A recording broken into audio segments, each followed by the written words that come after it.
Howdy y'all, I'm Wayne from Dallas, Texas, and I react to all things UK. Got a video for you today called the Top 25 Places to Visit on the British Isles. It's by a channel called Ryan Shirley. I've seen some of his videos before, of places in the US. I've never seen anything that he's done in the UK or on the British Isles. So yeah, I'm pretty excited to check this out and see what Ryan's got going on when he visited the British Isles and what his top 25 places to visit were. So let's get this video going. My name is Ryan, and I spent the last several years exploring the British Isles, and I want to share with you my favorite places. So here's my British Isles top 25. That's gorgeous already, huh? The British Isles are made up of the countries of Ireland, Northern Ireland, England, Wales, and Scotland. If you want to go back in time and feel like you're in a fairy tale, the British Isles are the place for you. It's easy to see why so many myths and legends were born here. It's one of the world's most enchanting lands. Wow, Let's start this video off at the Skellig Islands. Skellig Located Islands. off the coast of Southern Ireland, the Skelligs are a set of two islands that are easily one of the most epic locations on the British Isles. The only way to reach the islands is by boat. We left from the town of Portmagee, and it took us about an hour to reach the Great Skellig. We got off the boat, and I was just so freaking stoked. We just started walking up the island's path until we reached the stairs that lead up to the top to the monasteries.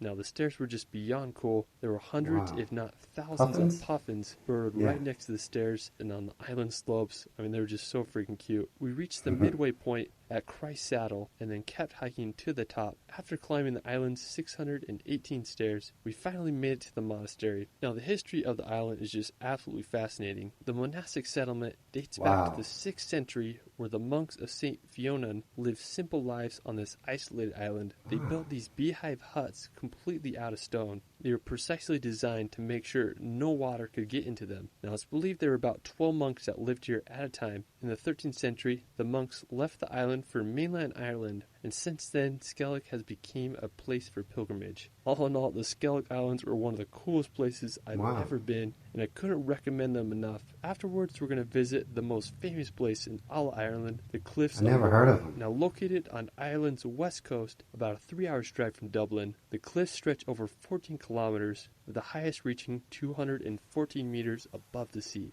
When we reached them, I was just amazed by the size of the cliffs. I mean, they were way bigger than I imagined, and they just drop off straight into the ocean. If you want to walk to the end of the cliffs, you can make the trek to Hag's Head. If you can, I definitely recommend waiting for sunset as the light hits the cliffs, giving it a strikingly orange glow. I mean, it's easy to see why it's one of the most popular places in all Ireland. After, we're going to head over to...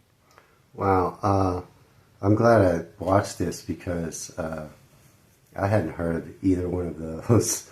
Ryan's channel is pretty good. Like I said, I've watched some of his stuff about other places, not in the UK, but wow.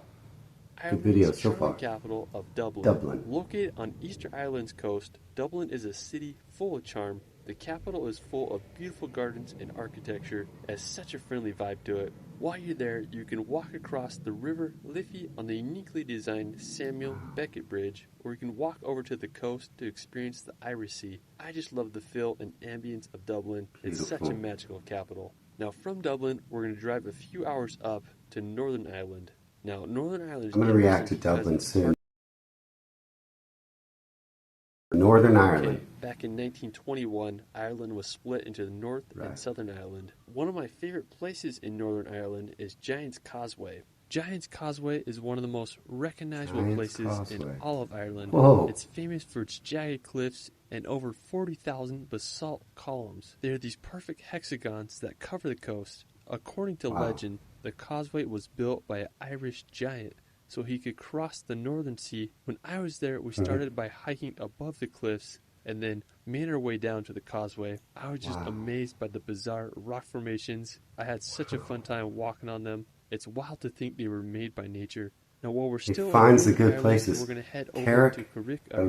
It's this scenic bridge that crosses the sea over to this little island. I was just amazed by the watercolor there. I mean, it's just so blue, contrasted perfectly with the green cliffs. Now, just 20 minutes from there, you can visit the Dark Hedges. Gorgeous. It's this Dark avenue hedges. lined with over 90 beech trees. They were planted almost 250 years ago. Now, according Beech to trees? legend, there's a ghost called the Grey Lady who wanders the road. Definitely has a spooky Ooh. vibe, especially at night. After Northern Ireland, we're going to head over to Spooky. England to visit Cornwall. Now, located on England's southwestern tip, Cornwall. Cornwall is home to some of the best Beautiful area. coastline in all of England. While the northern coast is full of impressive sea cliffs, such as Godrevy Point, the southern coast is named the Cornish Godrevy Riviera, Point. as it's full of scenic harbor towns and villages. One of my favorites is Loo. It's Yeah, this it's picturesque beautiful. town that's divided by the Loo River, Loo. which empties into the sea. There's an incredible beach full of classic English houses. It very well could be a fairy tale. One of the most impressive locations in Cornwall Looks is like- St. Michael's Mount. It's a tidal island with an I've impressive seen this in castle another on video top. I It's did. believed to be the home of a monastery from the 8th to 11th centuries,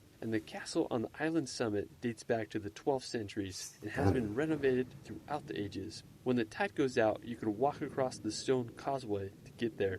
I think it's one of the coolest Right. places in England. It reminds me a lot of France's Mont Saint Michel, which is also a tidal island with similar features. While we're still in southwestern England, we're going to head over to the Isles of Scilly. Located Whoa. about 28 miles off of Cornwall, the Isles of Scilly are an archipelago made up of 5 inhabited islands with a population around 2,000 people. The islands are full of crystal clear waters, historical sites, and rolling green hills. To reach the islands, you can take Never a heard of 3-hour it. ferry from Penzance, or you can take a short plane ride. The islands truly are stunning. I'd love to get a boat and just sail around the islands. in Tell the me if you summer. live there. Afterwards, we're going to head back to the mainland of England to visit possibly the most iconic London. city in the world, London. Now, I've traveled to London several times, and I have to say it's one of my favorite cities. Everything from double-decker buses to the energy of Piccadilly Circus make this city feel so alive. You can check out the iconic So cool. Big Ben and walk Look at across that. the bridge to see the Palace of Westminster. There's the Tower Bridge, which is possibly the most famous bridge in all of London. You can also see the Stoic Guards at Buckingham Palace or take a ride on the London Eye.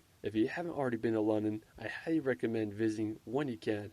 It's hard to beat the London atmosphere. There's just no city like it expensive. in the world. After, we're going to head back to the coast to visit the White Cliffs of Dover. White Cliffs of Located Dover. about 2 hours drive from London, Very the White famous. Cliffs of Dover are not only a beautiful scenic location, but also an intriguing historical site, especially regarding World War II history. Since the cliffs are Britain's closest point to continental Europe, being only 20 miles from France, during World War II, crossing from Dover was the primary route to Europe by boat or plane, so the White Cliffs were the first and last site of Britain for the troops. After the evacuation of Very Dunkirk, the famous. site of the Cliffs of Dover was a sign of relief as the thousands of Allied troops made it safely back to Britain. I mean, the history of these cliffs is absolutely fascinating. Now, while we're still on the topic of cliffs, Sure. we're going to visit the Seven Sisters. Now, located Seven about 2 Sisters. hours from Dover, the Seven Sisters are home to some of the most beautiful cliffs in all of England. I love how there's just this perfectly green grass, then a straight drop off of the White Cliffs to Yeah. the beach below. The Seven Sisters Yeah, it has looks been cool. used in film and television as a stand-in for the White Cliffs of Dover. They look just like them, and I think honestly they're more scenic and less people and infrastructure there. Regardless,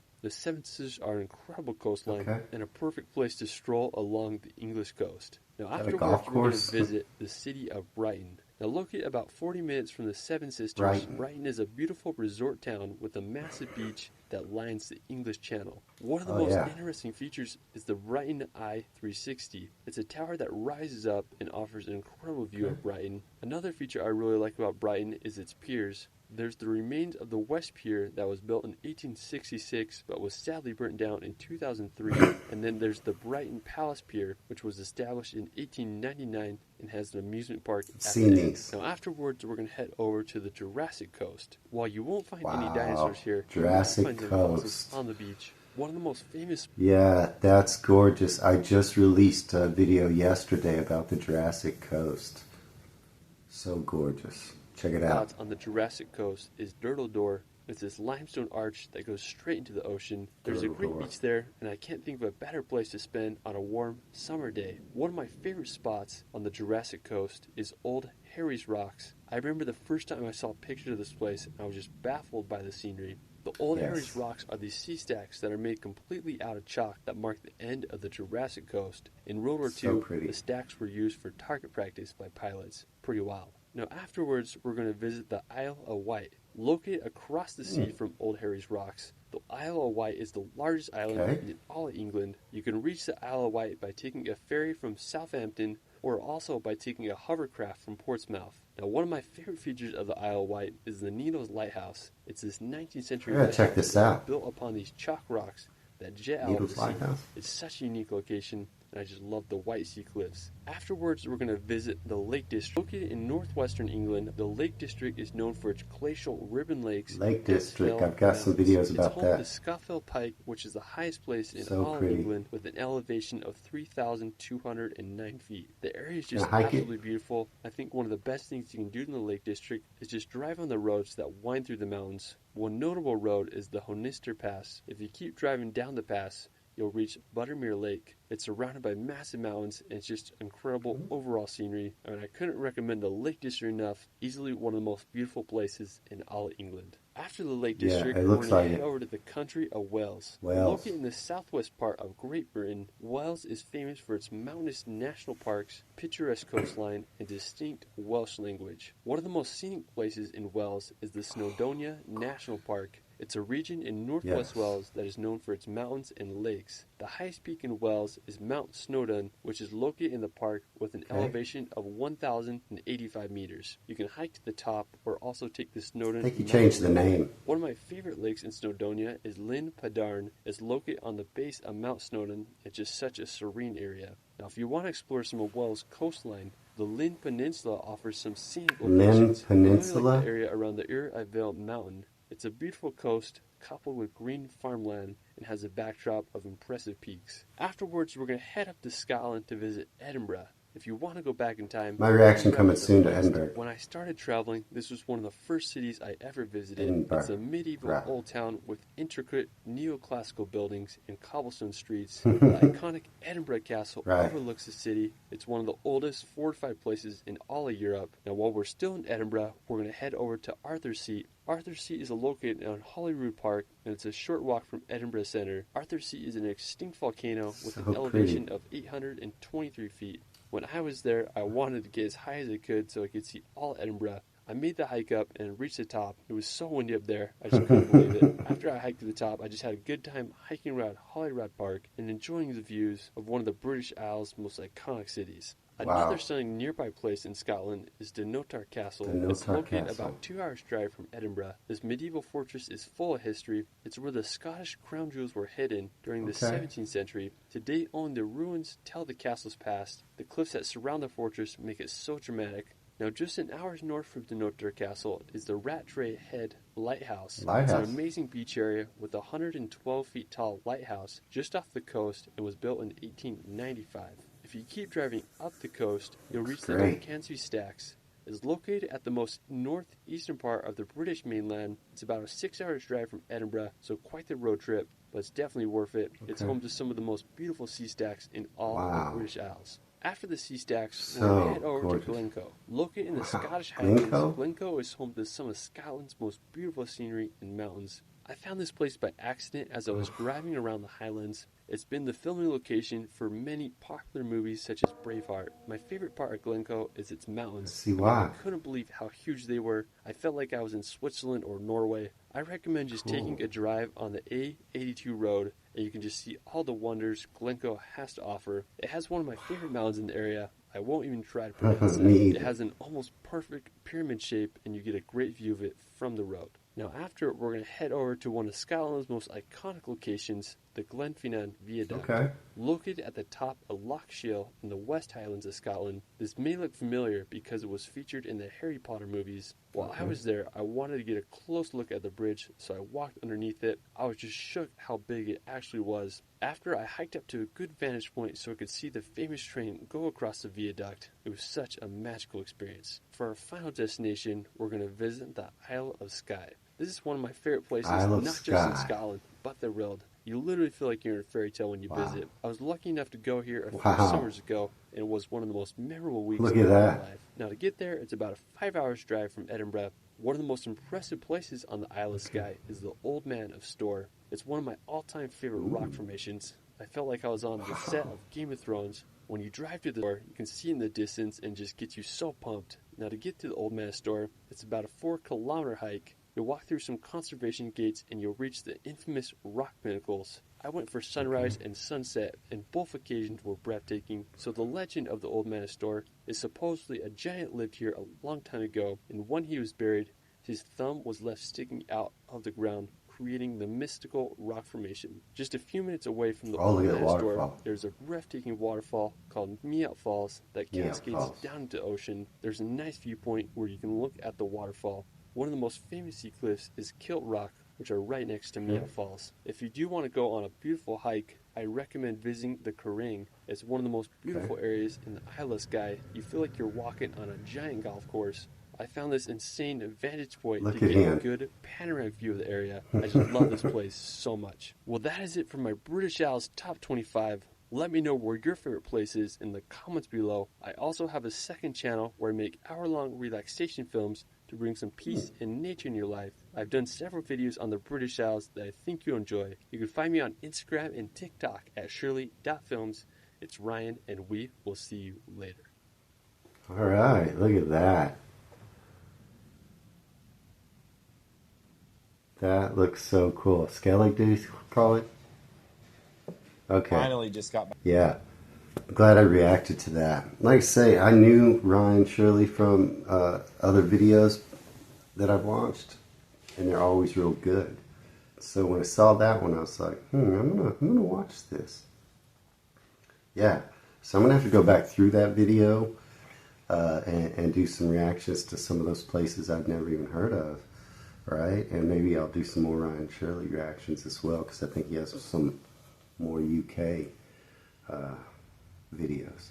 Let me know if you like that channel. But yeah, some of those places I've never heard of, I want to go back through and do some deeper dives on those areas. Stunning, stunning scenery, right? Your country's so beautiful, I can't even believe it. Yeah. That is crazy. All those different places. About half of them I hadn't even heard of. Some of them I've done reactions to on my channel, so you can look for those. But yeah, that was a great video. I really enjoyed that. Let me know if you did too. And if you get a minute, please just like and subscribe. It helps the channel so much. And besides that, you folks take care. See you next time.